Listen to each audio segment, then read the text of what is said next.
뉴스 시작합니다. 저는 동정민입니다. 대선판이 다시 요동치고 있습니다. 이재명 민주당 대선 후보 관련된 대법원의 파기환송. 오늘 한덕수 전 국무총리의 대선 출마 선언, 그리고 내일 국민의힘 대선 최종 후보가 결정이 되죠. 한 전 총리는 오늘 출마 선언을 하면서 대통령이 되면 임기 3년만 하겠다고 했습니다. 임기 첫날 직속으로 개헌 지원 기구를 만들어 3년 뒤에 총선과 대선을 함께 치르겠다는 겁니다. 한덕수 정부가 아닌 여러분의 정부를 만들겠다며 좌나우가 아닌 앞으로 나가겠다. 대한민국의 다음 시대를 여는 디딤돌이 되겠다고 했습니다. 첫 소식 백승현 기자입니다.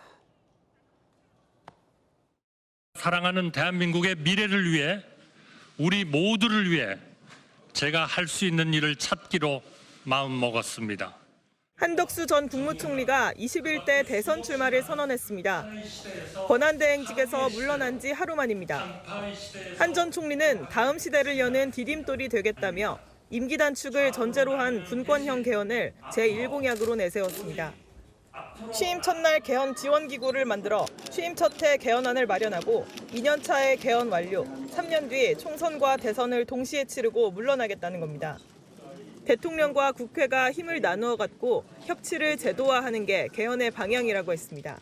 권력을 목표로 살아온 정치인은 개헌에 착수할 수도 개헌을 완수할 수도 없습니다.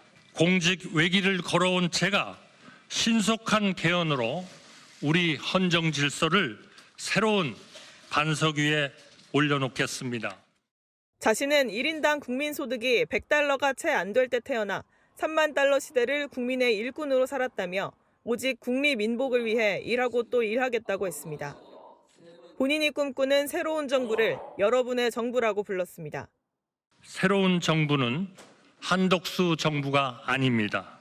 바로 여러분의 정부입니다. 좌나 우가 아니라 앞으로 나아갈 사람이며 약속을 지킨 뒤 즉시 물러날 사람입니다. 채널A 뉴스 백승현입니다.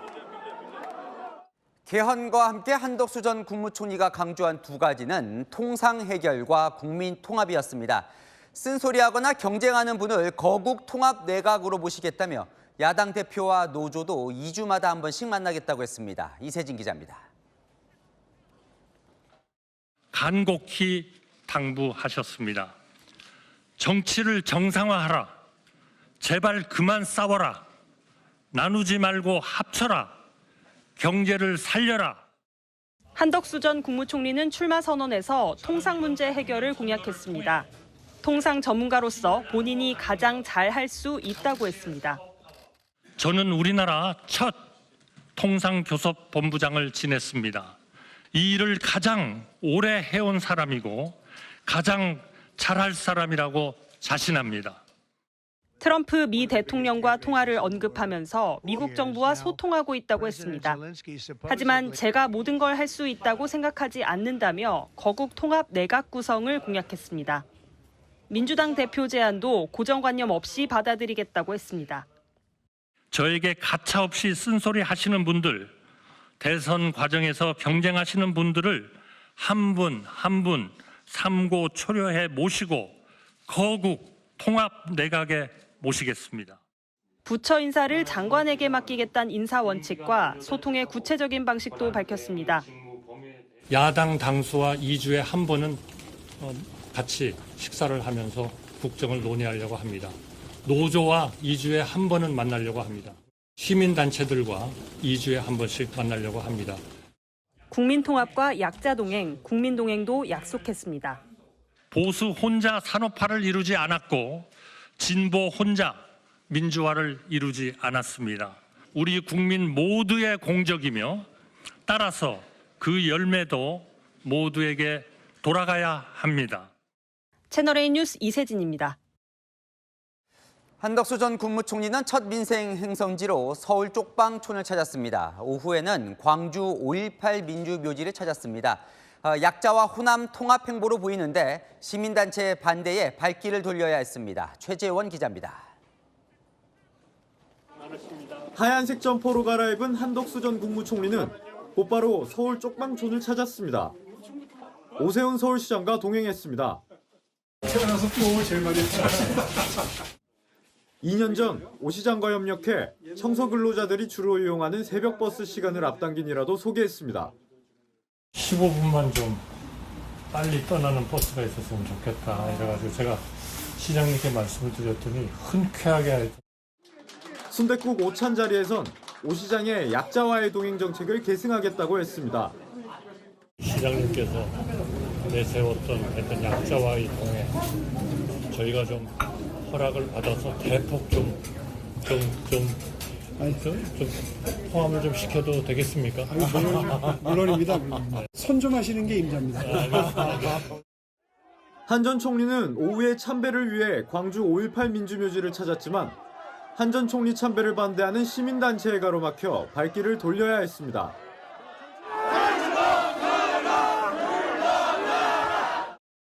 여러분, 우리 통합되어야 합니다. 저도 호남 사람입니다. 서로를 사랑해야 됩니다. 사랑해야 됩니다. 한 전 총리는 전북 전주 출신입니다. 한 전 총리는 출마 선언 후 국립현충원을 찾아 오직 앞으로 나갈 수 있도록 전력을 다하겠다고 방명록에 썼습니다. 채널A 뉴스 최재원입니다.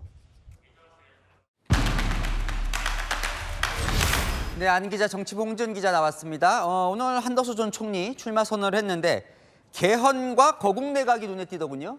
네, 개헌과 거국 내각이 나온 배경이 있었습니다.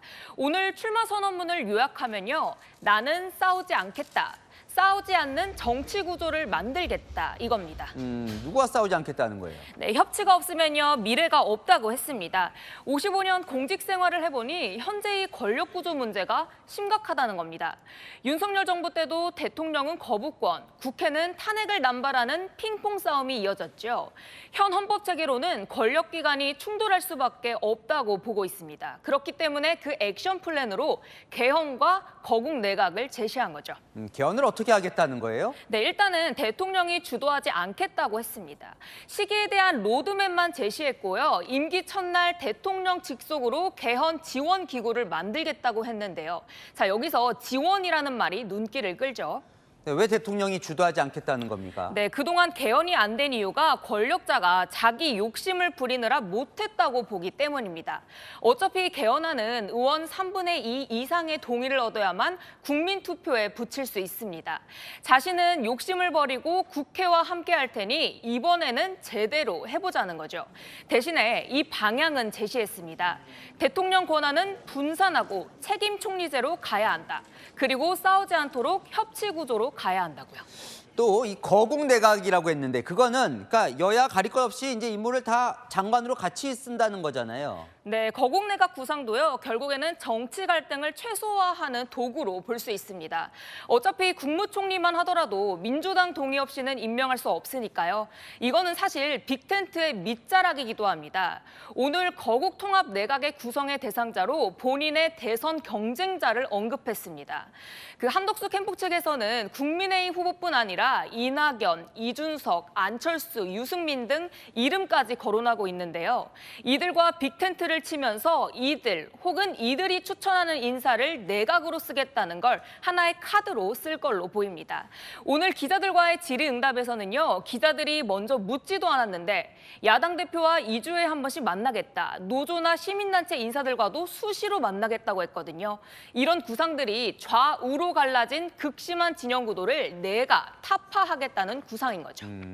네, 이걸 한번 물어보고 싶어요. 근데 왜 본인이 할 수 있다고 보는 얘기를 했습니까? 네, 아마 이 답이 아닐까 싶은데요. 야권에서는 자신을 향해 노욕이라며 공세 수위를 높이고 있잖아요. 본인의 출마 명분과도 이어집니다. 본인은 그동안 정치를 한 번도 안 했었죠. 그간 수많은 정치인이 개헌을 약속해왔지만 결국 자신의 권력 때문에 못했던 거 아니냐는 게 기본적인 인식입니다. 그리고 노무현 정부, 윤석열 정부 총리를 지내며 진보, 보수 다 지내봤 지켜봤잖아요. 그래서 오늘 많이 쓴 표현이 바로 디딤돌인데요. 나는 욕심이 없고 이념도 없다. 나를 디딤돌로 해서 미래로 나아가자고 한 겁니다. 네. 일단 뭐 모든 정파를 아우른다. 뭐 말은 좋은데 그러면 이제 뭐 실천을 해야겠죠? 오늘부터 그럼 바빠지는 겁니까? 네, 그렇습니다. 캠프 측에서는요, 한 전 총리가 누구와 만나는지를 지켜봐달라고 하더라고요. 당장 내일은 정대철 헌정회장을 만나는 걸로 확인됐습니다. 개헌을 가장 강하게 주장했던 분이죠. 대국 내각의 한 축이 될 수 있는 이낙연 새미래민주당 고문은 한정 총리 출마 선언문에 긍정적인 반응을 내놨고요. 이준석 후보도 만나겠다고 합니다. 당분간 보수 진영으로 대표되는 국민의힘과 범야권 사이의 줄타기도 계속될 걸로 보입니다. 네, 잘 들었습니다. 아는 기자 홍지은 기자였습니다. 자, 또 하나의 대선 변수로 떠오른 이재명 민주당 후보 파기환송 속보 전해드립니다. 대법원은 파기환송 단 20시간 만에 서울 고등법원으로 소송 기록을 넘겼습니다. 그리고 바로 재판부를 배당하고 5월 15일 이재명 후보 형량을 정하는 첫 재판 날짜가 나왔습니다. 이 대법원 못지않게 빠르게 진행되는 파기환송심 상황을 송정현 기자가 전해드립니다. 이재명 민주당 대선 후보의 선거법 위반 혐의 형량을 정하는 재판이 본격 시작됐습니다. 서울 고등법원은 오늘 오전 대법원으로부터 이 후보 사건에 대한 소송 기록을 송달받고 사건을 형사 7부에 배당했습니다. 선고 20시간 만에 서류 송달이 이뤄진 건데 통상 열흘 정도 걸리는 절차를 단축했습니다. 재판부는 곧바로 오는 15일을 첫 공판일로 지정했습니다. 통상 피고인과 검찰 측 입장을 듣는 준비기일을 한두 차례 열 수 있지만 이 일정을 생략한 겁니다. 첫 공판이 열리기 전까지 재판부는 약 2주간 기록을 검토할 예정입니다. 대법원은 어제 이 후보 사건을 유죄 취지로 판결했습니다. 다수 의견에 따라 다음과 같이 판결합니다. 원심 판결을 파기하고 사건을 서울 고등법원에 완송한다. 이 대표 형량을 정하게 될 파기환송심은 첫 재판에서 변론을 종결하는 것도 가능합니다. 대법원 판결 범위로 한정해 재판을 하기 때문입니다. 선고일을 포함해 2번 만에 재판이 끝날 수도 있는 겁니다. 다만 이 후보가 재판에 출석할지가 변수입니다. 불출석할 경우 재판부는 한 차례 공판을 추가로 열어야 합니다. 이 후보가 2번 연속 나오지 않으면 재판부는 선고일을 잡을 수 있습니다. 이론상 총 3회 재판 만에 선고가 가능한 겁니다. 다만 판결이 확정되기까진 절차가 더 남아 있습니다. 만약 이번 달 내로 선고가 이뤄지더라도 이 후보 측이 다시 대법원에 상고할 수 있기 때문에 대선 전 확정 판결이 나기는 어려울 것으로 전망됩니다. 채널A 뉴스 송정현입니다. 자, 보신 것처럼 현실적으로는 대선 전에 최종 확정 판결이 나오기 쉽지는 않습니다. 자, 그러면 이재명 후보가 대통령으로 당선이 될 경우 현직 대통령 재판을 할 수 있느냐, 이 법적인 문제가 생기는데요. 결국 최종 결론은 헌법재판소에서 날 것으로 보입니다. 이세아 기자입니다. 재판이 끝나지 않고 이재명 더불어민주당 대선 후보가 대통령으로 당선한다면 담당 재판부가 재판 중단 여부를 결정해야 합니다. 재상고가 이뤄진다면 대법원이 재판을 중단할지를 판단해야 합니다. 헌법 84조에 따라 대통령은 재직 중 불소추 특권이 있는데 진행 중인 재판도 포함하는지 명확하지 않습니다. 대법원이 대통령 재판 중단 문제에 관해 공식 검토한 적은 없지만 법원 내부에선 의견이 엇갈리고 있습니다. 만약 재판부가 불소추 특권에 따라 재판을 중단하면 대통령 임기를 마칠 때까지 선고 결과는 나오지 않습니다. 반대로 법원이 재판을 계속할 경우 이 후보가 헌법재판소에 권한쟁의 심판을 청구할 가능성도 있습니다. 중요한 것은 법도 국민의 합의인 것이고 결국 국민의 뜻이 가장 중요하다, 이 말씀을 드리겠습니다. 권한쟁의 심판을 청구하면서 가처분을 신청해 헌재 판단이 나오기 전에 재판을 멈추는 방안도 있습니다. 차기 대통령은 지난달 퇴임한 문영배, 이미선 헌법재판관 후임도 임명할 수 있습니다. 채널A 뉴스 이세아입니다. 아는 기자 시작합니다. 사회부 법조팀 김지윤 기자 나왔습니다. 자, 어제 대법원이 서울고등법원으로 내려보내겠다 결정을 했는데 바로 내려갔고 5월 15일 아예 재판 날짜가 잡혔어요. 어떤 의미입니까? 네, 결론적으로 말씀드리면 이번 달 안에 선고가 가능하다는 의미입니다. 어제 대법원에서 87페이지짜리 판결문을 써놨거든요. 형량만 채우면 되는 건데 연휴를 제외하면 첫 공판까지 약 일주일 정도 시간이 있습니다. 이 기간 동안 판사들이 기록을 보면서 논의를 하고요. 첫 공판에서 검찰 구형까지 마친다면 이달 안 선고도 불가능하진 않습니다. 하지만 그렇다고 해도 이달 안에 최종 판결이 나오는 건 아니잖아요. 그러니까 이재명 후보는 대선 출마가 가능하다는 건데 오늘 이건 어떤 의미가 있는 거예요? 네, 말씀하신 대로 이 후보가 재상고를 하면요. 대법원으로 공이 다시 넘어가게 됩니다. 판결 확정 전까지는 출마가 가능한데요. 차이는 바로 형량입니다. 대법원은 어제 유죄 판결을 하면서도 형량은 정하지 않았잖아요. 정치권에선 이 후보 자격 시비가 벌어지는데 파기환송심에서 벌금 100만 원 이상이 나오면 무자격 출마 논란이 불가피합니다. 반면 벌금 100만 원 미만이면 자격 논란은 다소 사그라들 수 있는 겁니다. 자, 그러다 보니까 그러면 그 상태에서 만약에 이재명 후보가 대통령으로 당선이 된다면 자, 재판이 중단되냐? 이게 가능한 겁니까? 네, 전례는 없지만요. 충분히 벌어질 수는 있는 일입니다. 경우의 수를 좀 따져보면요. 3가지 카드가 있다고 요약할 수 있는데요. 먼저 법원 결정입니다. 서울고등법원 재판부건 대법원이건 일단 법원에서 재판을 중단하면 검찰이 불복할 방법은 없습니다. 임기 5년 동안 재판 중단되는 겁니다. 아, 그래요. 그러면 판사가 계속 재판하자 이러면요? 네, 헌법재판소에 내는 권한쟁의 심판, 이게 바로 두 번째 카드가 될 수 있습니다. 대통령은 헌법상 불소추 특권을 갖습니다. 대통령 직무수행 권한이 침해됐다면서 법원을 상대로 권한쟁의 심판을 청구할 수 있습니다. 근데 이 심판은 좀 오래 걸릴 수 있잖아요. 그럼 다른 건 뭡니까? 네, 맞습니다. 권한쟁의 심판을 내면서요. 또 가처분 신청이라는 것도 같이 할 수 있습니다. 헌재 판단이 나올 때까지 재판을 잠정 중단해달라고 요청할 수 있는 거죠. 권한쟁의 심판 결과가 나오기 전이라도 가처분을 통해서 빠르게 법원 재판을 중단시킬 수도 있는 겁니다. 그런데 그거는 이제 헌법재판소가 판단을 하게 되는 건데 사실은 대통령이 그러면 헌법재판 당사자가 되는데 또 대통령이 헌법재판관 임명도 할 수 있는 거잖아요? 네, 말씀하신 게 맞습니다. 새 대통령이 취임을 하면요. 한덕수 전 대통령 권한대행이 지명했던 두 후보자는 철회를 하고요. 새 인물을 임명하게 될 겁니다. 새로 지명하는 재판관 중에서 한 명을 헌재 소장으로 정할 수도 있는데요. 헌재 소장, 권한쟁의 심판에서 재판장을 맡기 때문에 선고일을 포함해서 전체적인 심판 진행을 조율할 수도 있습니다. 아, 탄핵 때 많이 살펴봤던 그 구도를 다시 살펴봐야 되겠는데요. 어떻게 되는 겁니까, 그럼? 네, 일단 대통령이 지명한 2명, 그리고 민주당이 선출한 2명까지 총 4명을 확보하고 시작하는 겁니다. 권한쟁의 심판은요, 9명 중 5명 이상, 그러니까 과반으로 결론이 납니다. 4명을 확보했으면 1명만 더 설득을 해도 재판 중단이 가능한 겁니다. 자, 그래요. 그러면 만약에 헌재가 거기서 재판 중단하라라고 결정을 내리면 법원은 이제 무조건 따라야 하는 건가요? 네, 대통령의 불소추 특권이요. 헌법 규정입니다. 그러니까 헌법 해석 권한은 헌법재판소에 있잖아요. 그렇기 때문에 만약 재판 중단 결정이 나오면 법원은 그 판단을 따라야 합니다. 이 후보가 파기환송된 사건 말고도요. 대장동, 대북송금, 법인카드, 위증교사까지 모두 5개거든요. 이 재판들이 모두 중단될 수도 있습니다.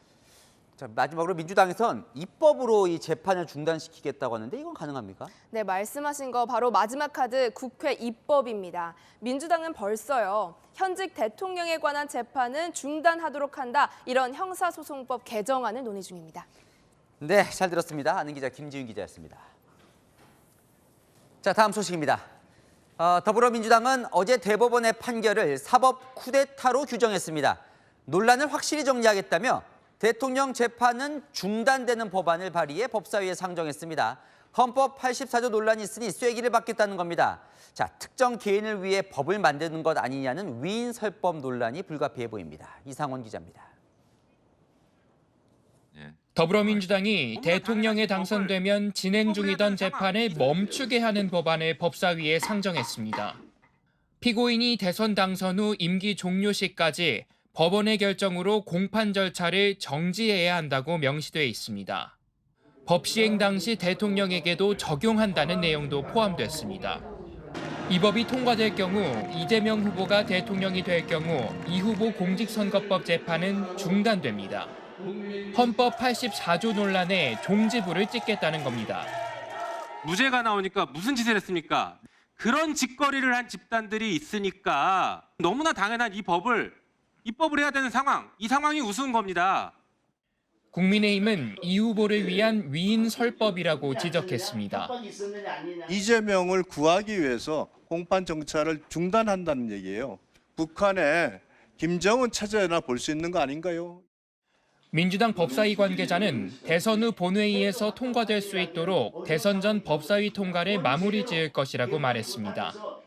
국민의힘은 민주당이 입법, 사법, 행정을 통째로 장악한 이재명 단 한 명만을 위한 국가를 꿈꾸고 있다고 맹비난했습니다.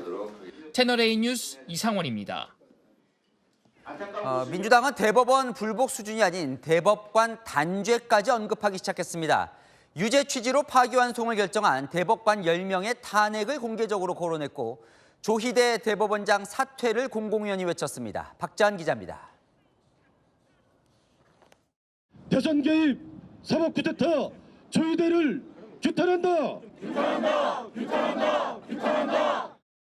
더불어민주당 의원 80여 명이 서울 서초동을 찾아 대법원 규탄 기자회견을 열었습니다. 윤석열 검찰 독재 정권과 한몸으로 기득권을 유지해온 사법 카르텔, 민주당이 반드시 혁파하겠습니다. 조희대 대법원장이 한덕수 전 국무총리와 짜고 친 것 아니냐는 의혹도 제기했습니다. 판결이 나자마자 한덕수는 총리직을 사퇴했고 오늘 대선 출마를 선언한다고 합니다. 대선판을 뒤흔들어서 내란을 지속하려는 조직적 공작이 착착 진행되고 있다고밖에. 정진욱 의원은 10명의 사법 쿠데타 대법관을 탄핵해야 한다고 했고 노종면 의원은 조 대법원장을 작전의 우두머리라 칭하며 단죄해야 한다고 주장했습니다. 민형배 의원은 대법관 중 3분의 1 이상을 판사, 검사가 아닌 사람으로 하는 내용의 법안을 발의했습니다. 대법원이 유력 대통령 후보의 자격을 박탈하려고 하는 이 반민주적 폭거에 대해서 우리 민주당과 국민이 다시 한번 결심하고 단호하게 응징하고 저지하는. 친명계 최대 조직 더민주전국 혁신회의는 전국 모든 법원 앞에서 조 대법원장 사퇴 촉구 1인 시위를 진행하기로 했습니다. 한 민주당 의원은 지금은 지지층을 달래기 위해 강성 발언이 쏟아지는 시기라며 대법관 탄핵까진 무리수라는 의견이 많다고 말했습니다. 채널A 뉴스 박지한입니다. 국회 법사위에선 어제 대법원의 파기환송 결정을 두고 설전이 오갔습니다. 민주당은 사법살인을 저질렀다며 제2의 인혁당 사건이라고 사법부를 몰아붙였고 반대로 국민의힘은 입법부의 사법부 침탈이라고 반발했습니다. 남영주 기자입니다. 더불어민주당 주도로 열린 국회 법사위 긴급 현안 질의. 민주당은 대법원의 이재명 후보 공직선거법 사건 파기환송 결정을 두고 사법 쿠데타라며 총공세를 폈습니다. 이승만 대통령의 정적, 조봉암 선생을 대법원이 사형 판결을 해서 사법살인을 저지른 이후에 대법원에 의한 최대 대선 개입 사건이라고. 이건 제2의 인혁당 사건보다 더 심각한 것입니다. 인혁당 사건은 유신 독재 권력에 굴복한 것이지만 이건 법원이 자원해서 한 거예요. 국민의힘은 사법부를 몰아붙이는 민주당을 겨냥해 사법부 침탈이라고 비판했습니다. 국회에서 현안 질의를 통해서 판결의 구체적인 내용을 얘기하고 법원을 압박하는 이 모습이 입법부가 사법부를 침탈하는 모습이자 상권 분립에 결코 바람직하지 않다라고 생각합니다. 이 사법부 판단의 정당성을 부정하고 이 정치적 희생양으로 포장하려는 그 시도에 저는 깊은 우려를 표명합니다. 국회에 출석한 천대엽 법원 행정처장도 반박에 나섰습니다. 역할을 충실히 말씀드리지만 쿠데타라고 볼 수 없습니다. 법원 판결에 대한 존중도 당부했습니다. 최고법원의 판결과 또 그 법관에 대한 기본적인 존중이 필요하다는 말씀 다시 한번 드립니다. 채널A 뉴스 남영주입니다. 국민의힘은 이재명 후보가 당선이 돼도 무효라며 총공세를 폈습니다. 이대로 이 후보가 대통령이 되면 법을 개정해서 셀프 사면을 할 것이라는 등 여러 시나리오를 제시하기도 했습니다. 최승현 기자입니다.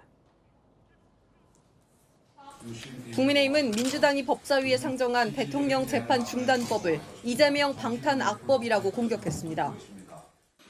이 법안이 통과된다면 앞으로는 권력만 잡으면 모든 죄를 덮을 수 있다는 위험천만한 메시지를 전 국민에게 던지는 것입니다. 법을 입맛대로 주무르는 입법 쿠데타라고 하지 않을 수가 없습니다. 5개 재판을 받는 이재명 후보가 대통령이 되면 셀프 사면을 할 거라며 파상 공세를 폈습니다. 이재명 후보가 대통령이 되면 법제 완박 셀프 사면 프로젝트를 강행할 가능성이 대단히 높습니다. 법의 폐지로 재판을 완전히 박살내는 법제 완박입니다. 현행법상으론 형이 확정된 사람만 사면이 가능하지만 재판 중인 사람도 가능하도록 법을 개정한 뒤 스스로 사면할 거란 겁니다. 이재명 후보의 처벌을 막기 위해 공직선거법 자체를 폐지할 수 있다는 시나리오도 제시했습니다. 위헌 법률 심판을 제청한 이 후보가 헌법재판소를 입맛에 맞게 채운 뒤 법조문을 없앨 거라는 겁니다. 한 사람을 위해서 나라를 희생시키려는 그런 정당은 제대로 된 그 합헌적인 정당이 아니라고 봅니다. 나경원 의원은 유죄 확정은 시간 문제라며 무자격 범죄자 이재명 후보는 즉시 사퇴하고 민주당도 더 늦기 전에 후보 교체로 손절해야 한다고 비판했습니다. 국민의힘 관계자는 행정부와 국회, 헌재까지 다 장악하면 무슨 일을 할지 모른다며 법위에 민주당이란 공세를 계속할 것이라고 했습니다. 채널A 뉴스 최승현입니다. 네, 어제 예고해드린 대로 민주당 선대위 공명선거 법률지원 부단장인 박준태 의원 모시고 이야기 나눠보겠습니다. 어서 오십시오. 예, 안녕하십니까? 예. 자, 민주당은 좀 화가 많이 나신 것 같습니다. 사법부의 선거 개입, 사법 쿠데타라고까지 말씀하시는데 좀 근거가 무엇일까요? 예. 저 사건이 신속 재판의 필요성 인정은 합니다. 그렇지만은 저 6만 페이지에 이르는 저 사건이 사건 배당 9일 만에 선고가 됐고 이틀 만에 그 전에 주문에 대한 합의가 있었던 것입니다. 과연 기록을 읽어볼 시간이나 있었을까요? 재판관이 기록도 안 읽고 어떻게 재판을 할 수가 있습니까? 그것은 대법원장이 주문하는 대로 맞춤형 판결을 했다. 이 정도로밖에 저는 볼 수가 없는 것 같습니다. 그래서 정말 그 각본을 미리 짜놓고 그 설교대회에 따라서 어떤 그 날림 공사를 했던 사건이라고 저는 보고 싶고 그래서 저는 그 오늘 국회에서도 그런 질문을 했습니다마는 이승만 대통령 시절에 우리 조봉암 진보당 그 당수에 대해서 사법살인을 저질렀지 않습니까? 정쟁에 대해서 그 이후로 대법원이 이런 저질렀던 최악의 그 다음가는 그 대선 개입 사건이다. 저는 그렇게 규정을 하고 싶고 그래서 사법 쿠데타라고 얘기를 하는 것입니다. 그러니까 조희대 대법원장이 정치적인 뭔가 의도가 있는 판결이었다 이렇게 보시는군요. 정치적인 의도였을지 아니면 그분의 보수 수구적인 성향의 반로였을지 저는 그것까지는 알지는 못하지만은 그것은 그 이재명 그 후보에 대한 적대감이 없이는 저런 판결이 나올 수가 없다. 저는 그렇게 바라보고 있습니다. 근데 오늘 이제 법원 행정처장이 법사위에 같이 하셨으니까 하지만 사법 시스템은 이제 존중이 돼야 한다. 불복이냐 이런 지적도 좀 있는데 어떻게 보십니까? 존중을 하는 것이 맞지만은 그것은 존중받을 가치가 있을 때 가능한 것이지 이처럼 이틀 만에 그 기록 한번 읽어볼 시간도 없는 그런 그 시간에 이런 판결을 해놓고 1심 판결문을 똑같이 베꼈더군요. 복붙이라고 하죠. 복사에다 붙이기를 했던 이런 판결을 두고서 존중하라고 한다면 누가 그 말을 따를 수가 있겠습니까? 그리고 이것은 어디까지나 국민이 결정해야 할 영역인데 그 국민이 결정해야 할 대선을 검사, 판사, 이제는 대법원장이 대통령 선출권을 갖겠다고 한다면 이것은 국민 주권주의에 대한 그 침탈 아니겠습니까? 그래서 그런 그 분노의 감정을 표출할 수밖에 없는 것이죠. 그러다 보니까 이제 단죄 이야기까지 나오면서 대법관 10명에 대해 탄핵 언급까지 있었는데 정말 대법관 탄핵까지 가는 겁니까? 그것은 화가 나서 그런 감정이 표출된 것 같은데 아직까지는 그걸 깊이 있게 논의를 한다든가 그럴 단계는 아니라고 저는 개인적으로 생각합니다. 알겠습니다.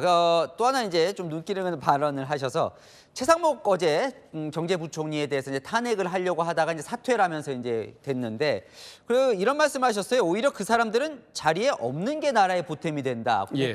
일각에서는 국정 마비시키는 거 아니냐 이런 비판인데 완전히 받아치셨습니다. 예, 저는 사실 그렇게 보는 이유가 내란의 시기에 탄핵의 시기에 직무대행을 맡아가지고 한 일이 없지 않습니까? 예. 했어야 할 일을 안 했고 하지 말라는 일만 골라서 했습니다. 그리고 이제 와서 트럼프와의 관세 협상, 통상 협상 문제도 다음 정부에게 넘기면은 시간을 버는 우리에게 더 유리한 것 아니겠습니까? 예. 그런데도 저렇게 굳고 빨리 추진하겠다는 것이 뭐냐? 그걸 우리가 의심하고 있는 상황인데 미국의 재무부 장관이 그렇지 않습니까? 선거를 의식해서 빨리 그 사람들이 오히려 매달리는 느낌을 받았다. 예. 이것은 결국은 아무리 뭐 친미도 좋지만은 예. 나라에 불이익을 주는 이런 조치라고 한다면 그것은 공직자로서 자격이 없는 거죠. 예. 국가에 손해를 줄 것 같으면은 다른 공직자에게 권한 대행을 넘기는 것이 낫다고 저는 봤습니다. 자, 오늘요 파기환송심이 이제 첫 재판이 15일로 이제 정해졌습니다. 그러면요 일단 대선 전에 완전히 대법원까지 최종 판결은 못 나오는 건가요? 예, 그렇습니다. 아예 불가능한 일단은 거예요. 고법의 재판 기간이 있어야 하고 예. 그리고 또 그 재상고를 하는 이런 과정이 있기 때문에 예. 6월 3일 이전에 재판 결과가 나오고 확정이 된다는 것은 물리적으로 불가능한 것 같습니다. 만약에 파기환송심이 이번 달에 나온다고 하면 이제 재상고 시간이 걸리는군요. 예, 그렇습니다. 예. 자, 그 이후 이제 상황을 그렸다 보면 국민의힘은 그렇게 되면 대통령이 되더라도 재판은 진행돼야 한다 이렇게 주장을 하고 있거든요. 그런데 헌법학계의 통설이 예. 그걸 재판은 중단돼야 맞다라고 헌법학계의 통설이 그렇습니다. 학자들. 그런데 그것을 밀어붙인다라고 얘기한다면은 예. 그것은 어떤 민주진영에 대한 적대감으로밖에는 해석이 안 되는 것이겠죠. 예. 그리고 만약에 헌법의 해석도 그렇고 또 형소법에도 보면 소추 개념을 공소 제기와 유지라고 얘기를 하고 있습니다. 예. 공소의 제기는 기소고 예. 공소의 유지는 재판의 진행을 떠드는 겁니다. 예. 그러면 재판이 중단돼야 맞는 것이고 예. 만약에 그런 식으로 해석의 여지가 있다고 한다면 논란의 소지를 없애기 위해서 형사소송법을 바꿔서 예. 공판 절차가 중단이 되도록 이것을 형소법을 이제 고칠 필요가 있다고 저는 그렇게 보고 있습니다. 그래서 오늘 이제 그 법안을 법사위에 이제 상정이 된 거죠. 그러니까 그 법 개정이 되면 대통령이 될 경우 재판은 중단되는 거예요. 그죠? 예, 그렇습니다. 그거는 그러면 본회의 처리는 대선 후에 하는 거고요. 예, 이제 일소위로 넘기는 결정을 했으니까 예. 일소위에서 법안 일소위에서 논의를 하고 다시 법사위를 통과하고 본회의를 통과하고 예. 그리고 이제 정부로 보내는 절차를 취해야 할 텐데 아마도 당연히 거부권을 행사할 가능성이 많으니까 예. 그 법안이 6월 초 넘겨서 정부에 이송이 되도록 그렇게 만들어야 하지 않을까 싶습니다. 만약에 그 법이 통과가 된다면 대법원이 대통령이 되더라도 재판해야 한다 생각하더라도 그 법이 통과되면 이제 못 하는 거네요. 그렇죠? 예, 그렇습니다. 재판 절차가 대통령에 대해서는 중단된다라고 규정할 것이기 때문에 네. 진행을 할 수가 없는 것입니다. 그러면 헌법소원이나 이렇게 저쪽에서 제기를 하면 헌법재판소가 또 결정할 가능성이 크겠네요. 뭐 그런 헌법 절차를 또 어떻게 저쪽에서 어떻게 이용할지는 알 수는 없습니다. 근데 이제 국민의힘은 이제 비판을 합니다. 자, 그 법은 지금 법안 자체가 이재명 후보 한 명만을 위한 것 아니냐. 이게 이제 위인설법, 그러니까 한 명 특정 개인을 위해서 법을 만드는 건 잘못된 거 아니냐. 이 지적은 좀 어떻게 보십니까? 원칙으로는 위인설법은 있을 수가 없는 일이겠죠. 예. 그럼에도 불구하고 국힘이 됐든 아니면은 뭐 검찰이든 법원이든 특정 지도자 한 명을 잡아서 예. 뭔가 표적 대상으로 삼고자 하는 저런 노력들을 한다고 한다면 예. 그것을 막아주는 게 필요한 것 아니겠습니까? 예. 이재명 후보 특정 개인의 문제가 아니고 민주 진영의 문제고 국가의 어떤 위상의 문제인 것이기 때문에 예. 필요한 법이라면 만들어야 한다고 봅니다. 국민의힘은 또 이런 얘기도 합니다. 그러니까 대법원이 형량까지는 안 정해졌지만 일단 유죄라고는 한 거 아니냐. 예. 그러면 유죄면 대선에 출마를 안 하는 게 맞지 않냐. 그 바로 무자격 논란인데 이건 또 어떻게 보십니까? 그 부분에 대해서는 대법원 판결 자체를 저희들은 수긍을 못하는 겁니다. 아하. 일단은 예. 그런 말을 한 적이 없는데 예. 그러한 말을 한 걸로 볼 수밖에 없다라고 그렇게 임의로 해석을 했지 않습니까? 예. 그 부분이 보면은 이 예.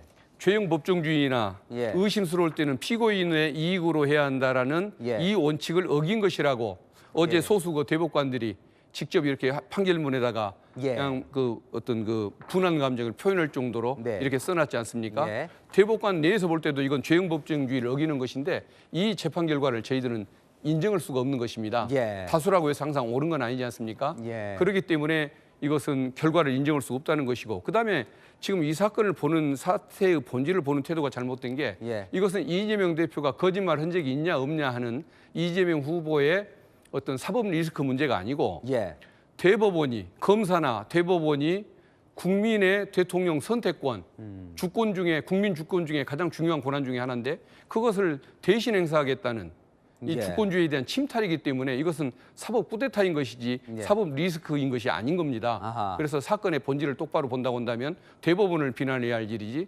이재명 후보를 비난할 일은 아니다. 이 말씀을 드리고 싶습니다. 네, 알겠습니다. 오늘 말씀 여기까지 듣겠습니다. 박균택 의원 모시고 이야기 나눠봤습니다. 나와주셔서 감사합니다. 감사합니다. 한덕수 대통령 권한대행이 출마를 선언하면서 또다시 대행직을 맡게 됐던 최상목 경제부총리가 사퇴했습니다. 민주당이 어젯밤 최 부총리 탄핵 표결을 진행했기 때문인데요.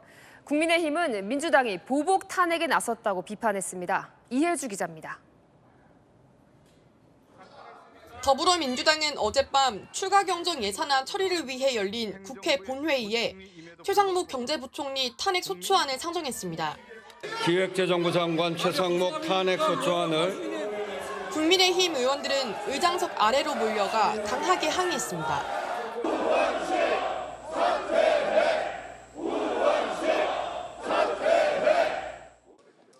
최상목 전 부총리는 표결 진행 중 사표를 제출했고 약 15분 만에 한덕수 전 국무총리가 자정까지 남은 임기를 이용해 사표를 수리하면서 탄핵안은 폐기됐습니다. 최상목은 국회의 탄핵을 피해 도피했지만 죗값을 끝까지 묻겠습니다. 국민의힘은 대법원의 이재명 후보 유죄 취지 파기 환송 결정에 대한 보복 탄핵이라고 반발했습니다. 종묘에서 빵 먹고 한강에서 눈 흘긴다는 속담이 있듯이 어디서 지금 분풀이하고 화풀이하는 겁니까? 민의의 정당인 이 국회가 이재명 화풀이하는 장소입니까? 하지만 민주당 원내 지도부 핵심 관계자는 한덕수와 최상목은 한 몸이라며 한덕수가 무책임하게 사퇴했으니 최상목 탄핵도 예정대로 진행한 것일 뿐이라고 말했습니다. 민주당 내부에서도 반대 의견은 있었던 걸로 전해집니다. 어젯밤 비공개 일정에서 한 의원은 사법부가 잘못했는데 왜 갑자기 최상목을 탄핵하냐고 반대하기도 했습니다. 채널A 뉴스 이혜주입니다. 전례 없는 대대 대행 체제가 현실이 됐습니다. 국무위원 서열 4위 이주호 사회부총리가 대통령 권한대행을 맡게 됐는데요. 대선까지 한 달 남은 기간 동안 이 권한대행은 공정한 선거 관리에 중점을 두겠다고 밝혔습니다. 김승희 기자입니다. 이주호 권한대행은 막중한 책임감을 느낀다는 말로 첫인사를 대신했습니다. 대선을 한 달 앞둔 기간이기 때문에 공정한 선거 관리에 무엇보다 중점을 두도록 하겠습니다. 사회부총리의 국정서열은 4위입니다. 윤석열 전 대통령 탄핵 후 서열 2, 3위인 한덕수 전 국무총리와 최상목 전 경제부총리가 잇따라 사퇴하면서 서열 4위인 이 대행이 국정을 책임지게 된 겁니다. 이 대행은 오전 임시국무회의를 열고 13조 8천억 원에 이르는 추경 예산안의 빠른 집행을 강조하고 혼신의 힘을 다해 국정을 챙겨야 한다고 당부했습니다. 저와 장관님들은 오직 국민과 역사의 평가만 두려워하며 우리에게 주어진 마지막 소임을 다해야 하겠습니다. 앞서 열린 긴급 국가안전보장회의 NSC에선 외교, 안보, 국방 등 어느 분야든 한치의 빈틈도 없어야 할 것이라고 강조했습니다. 한미 통상협의가 본격적으로 진행되고 있는 상황과 대외 신인도 하락 등을 염두에 둔 것으로 분석됩니다. 한편 최 전 부총리의 사임으로 이 대행을 비롯해 남은 국무위원은 14명이 됐습니다. 국무회의 정족수 15명을 충족하지 못한다는 논란에 대해 행정안전부는 국무회의 개의를 위해 반드시 15명 이상이 있어야 하는 건 아니라며 전체 구성원 21명의 과반인 11인 이상이 출석하면 개의가 가능하다는 공식 입장을 내놨습니다. 채널A 뉴스 김승입니다. 민주당은 심우정 검찰총장에 대한 탄핵 카드도 꺼냈습니다. 심 총장은 법치주의를 훼손하는 일이라며 강하게 반발했습니다. 배준석 기자입니다. 더불어민주당 의원 170명이 공동 발의한 심우정 검찰총장 탄핵소추안이 어제 본회의에 보고됐습니다. 법과 원칙을 무시하며 민주주의를 유린하는 행태를 자행하고 있습니다. 그 중심에 내란 검찰총장인 심우정도 있습니다. 탄핵안에는 비상계엄 관련 행위 가담, 윤석열 전 대통령의 기소지연 및 석방 지휘 등이 주요 탄핵 사유로 담겼습니다. 탄핵안이 법사위 회부 동의를 묻는 표결도 곧바로 진행됐는데 국민의힘 의원들은 표결을 거부하며 퇴장했습니다.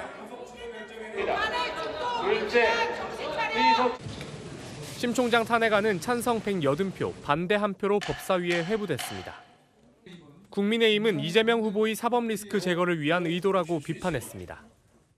검찰총장의 손발을 묶고 대선판을 뒤흔들 선거 범죄를 마음껏 저지르려는 것이 민주당의 속셈입니다. 심 총장도 입장문을 내고 모든 탄핵 사유는 근거 없는 허위 사실이라며 대선 관련 선거 범죄와 민생 범죄의 수사와 공소 유지를 책임지는 검찰총장을 탄핵해 공정한 선거와 법치주의를 훼손하려는 것이라고 주장했습니다. 한편 법사위는 심 총장 탄핵안의 적법성 등을 조사해 본회의의 결과를 보고하게 됩니다. 채널A 뉴스 배준석입니다. 벌써 네 번째 국정 책임자가 바뀌는 한국의 상황을 외신은 리더십 회전 목마에 빗댔습니다. 충격적 전개라며 정치적 혼란에 휩싸인 한국을 예의주시했습니다. 김용성 기자입니다. 이재명 더불어민주당 대선 후보에 대한 유죄 취지 파기환송과 국무위원들의 연이은 사퇴 등 국내 정치 상황이 급박하게 전개되자 외신들도 한국의 정치적 혼란이 심화하고 있다며 비중 있게 보도하기 시작했습니다. 블룸버그 통신은 최상목 전 경제부 총리의 사퇴를 보도하며 계속되는 지도부 위기 속에서 또 하나의 충격적인 전개가 펼쳐졌다며 리더십 회전 목마 상황이 됐고 미국과 관세 협상을 앞두고 취약한 위치에 빠졌다고 평가했습니다. 파이낸셜 타임즈도 아시아에서 네 번째로 큰 경제대국이 더욱 큰 정치적 불확실성에 빠졌다고 보도했습니다. 또한 이재명 후보에 대한 대법원 판결에 대해서도 외신들은 대선판이 흔들리고 있다며 관심을 보이고 있습니다. 워싱턴 포스트는 한국의 대선 레이스가 투표일을 5주도 남기지 않은 이날 뒤집혔다고 보도했고 로이터 또한 이 후보의 대선 후보 자격이 위협받을 수 있고 수개월간 정치적 혼란을 겪은 한국 사회의 분열을 더욱 심화시킬 수 있다고 분석했습니다. 일본 니혼 게이자 신문은 이 후보를 대선 선두 후보로 소개하며 이번 판결로 사법 리스크를 계속 안고 가게 됐다고 전했습니다. 채널A 뉴스 김용성입니다. 네, 치과에서 흉기를 휘두르며 직원들을 다치게 한 남성이 경찰에 붙잡혔습니다. 임플란트 치료에 불만이 있었다고 경찰에 진술했다는데 당시의 위협적인 순간이 고스란히 담긴 영상을 저희가 단독 입수했습니다. 김세인 기자의 단독 보도입니다. 검은 모자를 쓴 60대 남성이 영업 중인 치과로 들어오더니 흉기로 안내데스크 직원의 얼굴을 두 차례 가격합니다. 눈썹서부터 해서 입술까지 이제 한 거의 30바늘 가량 꼬매고 사실 근무를 할 때도 어떻게 보면 이제 조금만 소리 나도 이제 놀래가지고 이제. 상담실 내부로 들어가 또 한 차례 흉기를 휘두른 남성. 치과 직원에게 둔기를 꺼내 던진 뒤 달려듭니다. 이후 직원 2명이 남성을 밀어 제압합니다. 지난달 29일 오전 10시 반쯤 경기 성남시의 한 치과에서 남성이 휘두른 흉기에 직원 3명이 다쳤습니다. 신고를 받고 출동한 경찰은 남성을 체포했는데 옷과 가방 속에서 망치 등 둔기와 흉기 6개가 추가로 발견됐습니다. 남성은 해당 치과에서 임플란트 치료를 받던 환자였는데 경찰 조사에서 치료받은 곳이 아파서 범행했다고 진술했습니다. 치과는 치료에는 문제가 없었고 마지막 내원 당시 어떠한 항의도 없었다고 설명했습니다. 경찰은 계획 범행으로 보고 남성에게 살인미수 혐의를 적용해 검찰에 구속 송치할 예정입니다. 채널A 뉴스 김세인입니다. 네, 유심 해킹 사태의 파장이 계속되고 있는 가운데 SK텔레콤이 다음 주부터 신규 가입을 중단하겠다고 밝혔습니다. 고객들의 유심 교체에만 집중하겠다는 건데요. 소비자들의 불안은 수그러들지 않고 있습니다. 임종민 기자입니다. SK텔레콤이 전국 2,600여 개 매장에서 신규 가입을 중단키로 했습니다. 유심 교체 물량이 안정화될 때까지 신규 가입자 모집과 번호 이동을 받지 말라는 정부의 행정지도에 따른 조치입니다. 신규 영업을 당분간 중단하고 고객들의 유심 교체 업무에 전념하겠습니다. 이번 결정으로 오는 5일부터 전국 모든 티월드 매장에서의 신규 가입은 당분간 중단됩니다. 하지만 통신 3사를 모두 취급하는 휴대폰 판매점이나 온라인 채널을 통한 신규 가입은 가능합니다. 이들 매장은 전국에 수만여 개로 추정되지만 소상공인의 영업 중단을 강제할 수 없다는 설명입니다. 고객들은 이 같은 SK텔레콤의 결정이 불안감을 해소시키기엔 역부족이라고 토로했습니다. 너무 큰 회사인데도 불구하고 물음표가 좀 생기는 그런 대처가 아니지 않을까 싶어요. 어떻게 해야 되는지 계속 인터넷에서 찾아봐야 돼가지고 그게 제일 불편하고 지금도 이게 맞는 대처인가? 이거를 정확히 잘 모르겠어요. SK텔레콤은 오늘부터 어르신과 장애인 등 디지털 취약계층은 별도 신청 없이 유심보호 서비스에 자동 가입되도록 했습니다. 하지만 지난 청문회에서 요구됐던 위약금 면제에 대해서는 검토가 필요하다는 말만 되풀이했습니다. 채널A 뉴스 임종민입니다. 네, 트럼프 미국 대통령의 금사랑 유명하죠. 스트롱맨의 취향이 통하는 걸까요? 푸틴 러시아 대통령이 개인 저택을 처음으로 공개했는데 내부는 금으로 도배된 듯 화려한 모습이었습니다. 서주희 기자입니다. 블라디미르 푸틴 러시아 대통령이 닫힌 문을 열고 들어서자 금빛 실내가 한눈에 들어옵니다.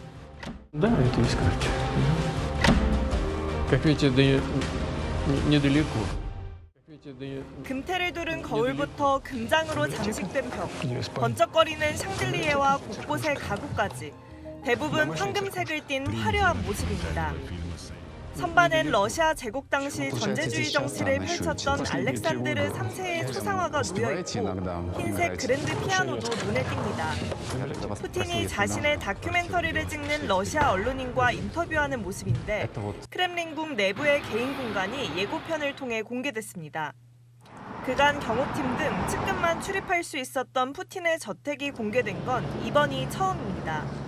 푸틴은 최근 부활절 휴전 등 국가 중대 사안을 논의할 때 언론에 잠시 노출됐던 집무실도 보여졌는데 2년 전 시진핑 중국 국가주석과 비공식 협상을 한 곳으로 소개됐습니다. 영국 데일리메일은 독재자의 사치스러운 삶이 잔혹한 우크라이나의 최전선에서 군인들이 겪고 있는 고통과 극명히 대조된다고 꼬집었습니다.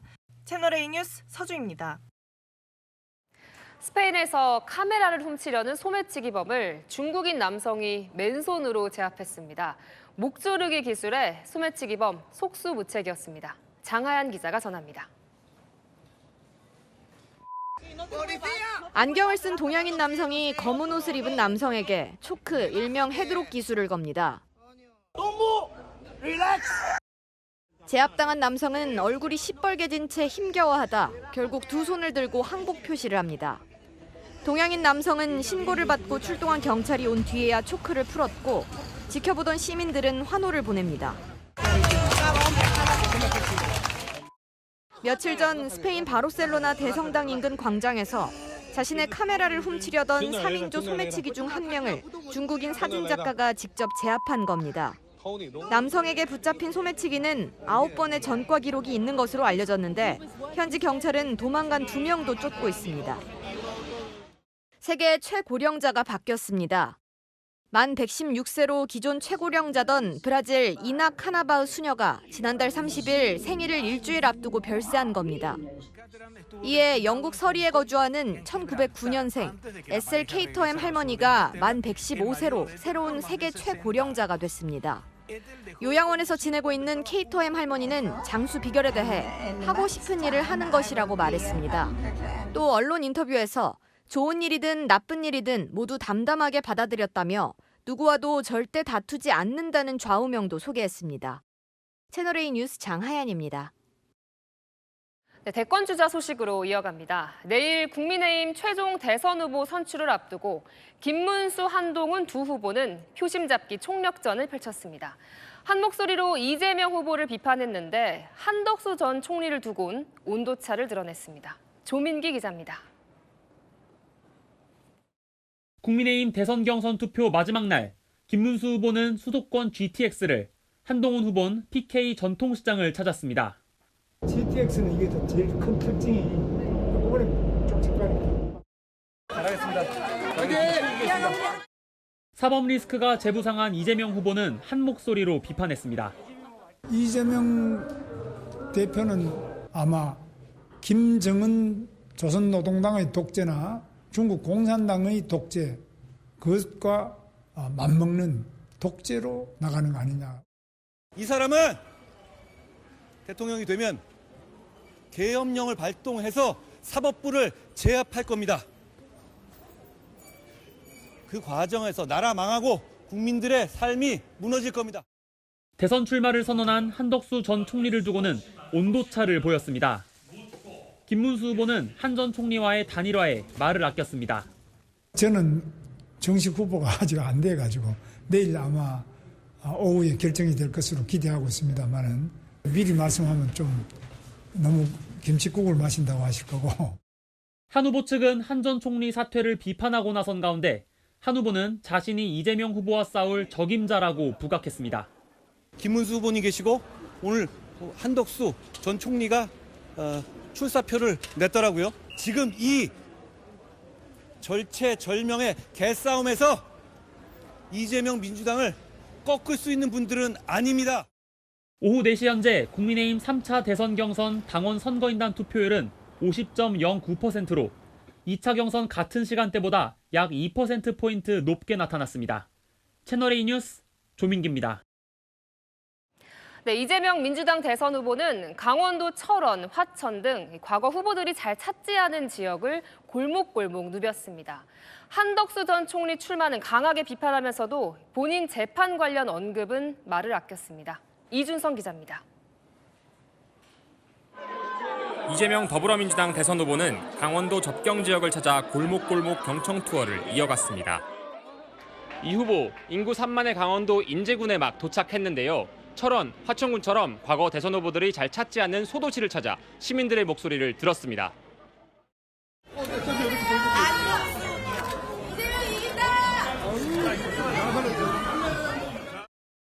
분식집에선 지역 화폐로 튀김을 구매하며 지역 경제 활성화를 위한 대표 공약을 부각시켰습니다. 이게 내란 사태 후에 소비가 너무 많이 위축이 돼가지고 전부 다 장도 안 보고 불안하니까 빨리 해결을 해야지. 시민의 쓴소리도 나왔는데 이 후보는 싸울 땐 싸워야 한다고 말했습니다. 계속 막 이렇게 탄핵 정국을 밀어붙이니까 사람들이 텔레비 보기를 싫어요.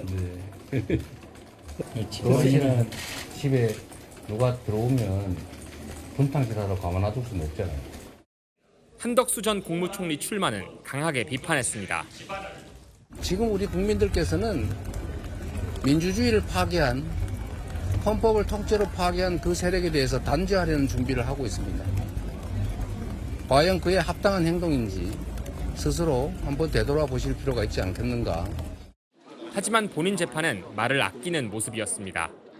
재판받고 있는 제가 말씀드릴 건 아닌 것 같고, 그건 뭐 우리 국민들께서 상식을 다 갖고 계시기 때문에 우리 국민들께서 잘 판단하실 겁니다.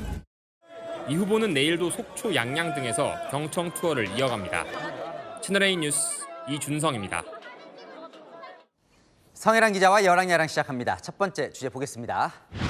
자, 드디어 내일입니다. 국민의힘 최종 대선 후보가 내일 결정이 됩니다. 네, 그야말로 오늘이 승부를 걸 수 있는 마지막 날이었죠. 마침 한덕수 전 총리가 대선 행보를 시작한 날, 이에 밀릴세라 마지막 명승부 펼쳐졌습니다.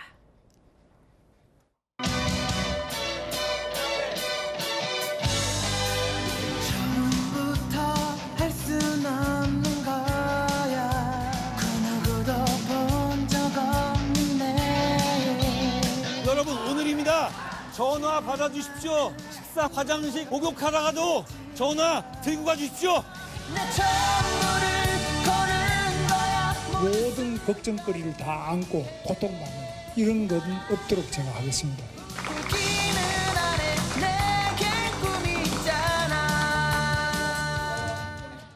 자, 두 후보가 비장의 카드도 꺼내들었다면서요? 네, 한 후보는요, 이 SNS에 직접 쓴 손편지를 공개했습니다. 다른 사람은 이재명과의 개싸움을 감당 못한다면서 김 후보, 한 전 총리 둘 다 견제했고요. 이 김 후보는 이른바 이재명 저격수 데려오면서 보수 경쟁력 과시했습니다.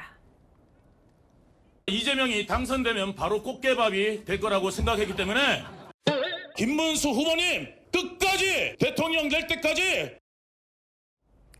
손편지의 저격수 영입까지 내일 결과 더 기대되죠. 네, 다음 주제 보겠습니다. 민주당 의원들 전 뭘까요? 복수 혈전? 네, 어제 대법원 판결에 민주당 들끓었는데요. 이 공격수들도 오늘 총출동했습니다. 공판 기록은 소설 200권 분량입니다. 재판관들은 소설책을 20권씩 읽는 초인적인 능력을 가진 사람들이에요. 법관에 대한 기본적인 존중이 필요하다. 좀 가증스러워서. 검찰은 이재명을 잡아서 난도질하려고 윤석열의 지령을 받아서 이런 일이 대법원 사상 처음 있는 일이랍니다. 더욱이 민주당원과 국민 경선으로 88.7%의 지지를 받고 대통령 후보로 뛰고 있는 분을 9시간 만에. 야, 아슬아슬한 발언들도 많네요. 네, 국민의힘도 가세해서 정청래 위원장과 맞붙었는데요. 과거 이력까지 끄집어냈습니다.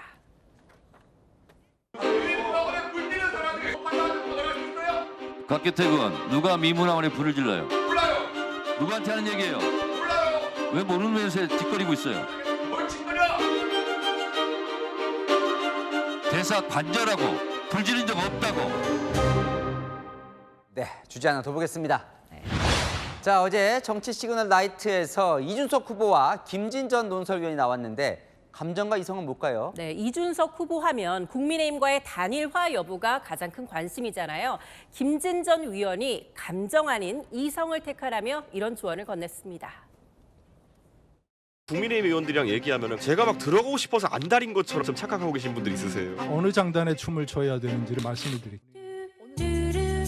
내일 모레 한동훈 후보가 되면 탄핵이나 개혁 문제에 관한 생각, 정치개혁, 변화와 혁신, 젊은 정치. 내가 봤을 때는 싱크로율이 90%예요. 기회주의자라고 판단했고요. 참 안 된다는 거를 감정의 정치인이다라고 선언을 하세요. 이성의 정치인이 아니라.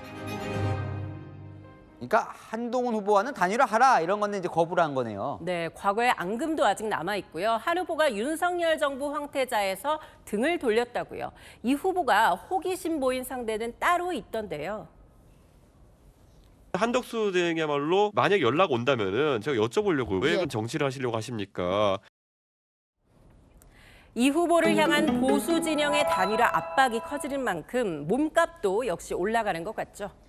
네, 지금까지 여랑야랑이었습니다. 토요일인 내일 전국에 비가 내립니다. 대부분 새벽에 시작돼 중부는 낮에, 남부는 오후에 그칠 텐데요. 이번 비는 주로 충청 이남에 집중됩니다. 호남에 최대 40, 충청과 영남에 30, 수도권은 5에서 10mm 예상됩니다. 남부 곳곳에는 돌풍과 벼락도 동반되겠습니다. 비와 함께 찬 공기도 밀려옵니다. 낮 기온 오늘보다 3, 4도 낮아져 서늘한데요. 외출하신다면 우산과 함께 겉옷도 챙겨주시기 바랍니다. 내일 아침 기온 서울 10도, 강릉 11도에서 출발합니다. 낮 기온은 서울 15도, 대구 16도, 광주 18도로 평년 기온을 크게 밑돌겠습니다. 어린이날인 월요일 밤부터 전국에 비가 시작돼 대체 휴일인 화요일까지 이어집니다. 연휴 동안 비 예보가 잦아 아쉽지만 그래도 건조함을 달래고 화재 위험을 줄이는 단비가 되겠습니다. 날씨였습니다. 뉴스의 마칩니다. 시청해주셔서 감사합니다.